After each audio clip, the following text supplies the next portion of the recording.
We begin in the US, where President Donald Trump has signed a travel ban to stop people from 12 countries from entering the United States.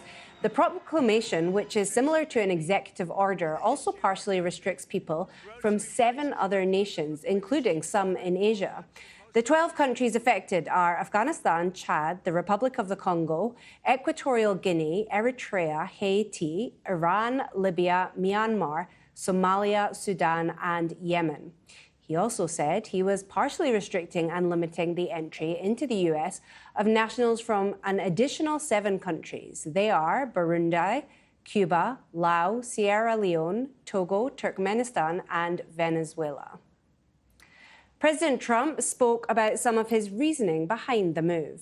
The recent terror attack in Boulder, Colorado, has underscored the extreme dangers posed to our country by the entry of foreign nationals who are not properly vetted, as well as those who come here as temporary visitors and overstay their visas. We don't want them. Our North America correspondent, Jake Kwan, has the latest from Washington. President Trump said this proclamation will go into effect next week on Monday. So if you do not already have a visa, if you do not already have a refugee status, you will be restricted from entering the country. And President Trump promises that this measure will protect Americans from future terrorist attacks or any kind of threat on American lives. And he actually pointed out the Colorado attack, where a man who was staying in America, according to the White House, illegally had thrown a Molotov cocktail at a group of protesters as one of the reasons to introduce this kind of travel ban. However, there's no explanation of the fact that Egypt, where the suspect of the Colorado bombing is from, Egypt was not included in this list of countries. So there's some inconsistency there, as well as there is the question of how long can this proclamation stay. In the first time he did this in 2017, the proclamation of travel ban, which he dubbed Muslim ban, which slapped against majority Muslim countries, was bogged down in the American court system, facing multiple challenges in different courts across America, and that it had to be amended multiple times before it was eventually held up by the Supreme Court. So it faced a lot of challenges the first time, and it is expected to face similar challenges the second time, including political and legal.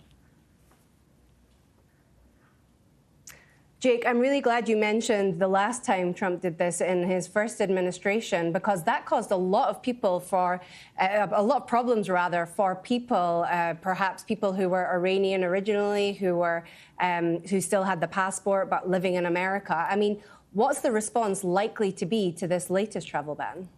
In a way, some describe this proclamation as a more savvier, more strategic version of his first term's Muslim ban. I mean, this proclamation was not a surprise. One of his day one executive order actually asked a review of different countries around the world that has consistently high number of people overstaying their visa, or maybe pose a threat to America by having a big terrorist presence, as well as looking at countries that does not have a central government that is strong enough to vet the people's identity that is traveling to America. So the first time that this travel ban was introduced, the reason it was defeated in the courts was that it seemed to discriminate against a certain religion, which is the Islam. This time, this proclamation does not include such language. So it is expected to fare better in the court system. It seems that President Trump and the White House had learned the lesson from the first time.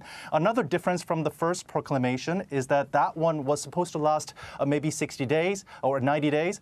This time, it does not have an end date. They say that after a certain period, there will be a review of whether it should stay or not. But for now, this is expected to stay indefinitely.